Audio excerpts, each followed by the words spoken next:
कहते हैं जिसने जन्म लिया है उसकी मृत्यु भी निश्चित है, लेकिन धरती पर 3 ऐसे भी जानवर पाए जाते हैं जो अजर हैं, अमर हैं, यानी वो कभी मर नहीं सकते। Number 1 hydra. पानी में रहने वाला ये जीव कभी मर नहीं सकता।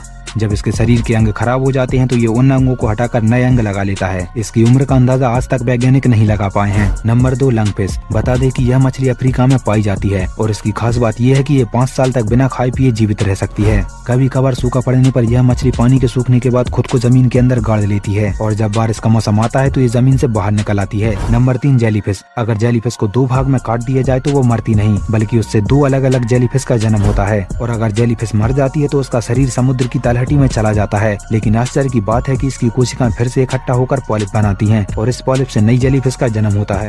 दोस्तों, क्या आप एक ऐसे नाई से बाल कटवाना पसंद करोगे जो बाल काटने के लिए रोल्स रॉयस जैसी करोड़ों की कार से आता है? मिलिए कर्नाटक बेंगलुरु के रहने वाले रमेश जी से, जिनके पास Rolls Royce, BMW, Mercedes, Jaguar जैसी 400 से ज्यादा लग्जरी कार हैं। अब आपके मन में सवाल उठ रहा होगा कि क्या उन्होंने इतना पैसा सिर्फ बाल काट काट के कमाया, और इतना पैसा होने के बावजूद वो आज भी लोगों के बाल क्यों काट रहे हैं? असल रमेश जी हमेशा से इतने अमीर नहीं थे। पिता के देहांत के बाद उनके घर की स्थिति इतनी बुरी हो गई थी कि उनके पास एक वक्त का खाना खाने के लिए पैसे नहीं थे। वो लोगों के घरों में अखबार बांटने और सैलून पर बाल काटने का काम करते थे। आज रमेश जी बेंगलोर के एक बहुत बड़े कार रेंटल बिजनेस के मालिक हैं। जब उनसे किसी ने यह पूछा कि इतना पैसा होने के बावजूद आज भी आप सैलून पर काम क्यों करते हो, तो उन्होंने जो जवाब दिया वो आपके दिल को छूलेगा। उन्होंने बताया, जब मेरे पास एक वक्त का खाना खाने के लिए पैसे नहीं थे तब इसी धंधे की वजह से मुझे रोटी नसीब हुई। तो आज मेरे पास पैसा आ जाने के बाद मैं इस धंधे को कैसे छोड़ सकता हूँ? इसलिए रमेश जी रोज 2 घंटे सैलून पर काम करते हैं। रमेश जी जैसे व्यक्ति के लिए आपका एक लाइक तो बनता है।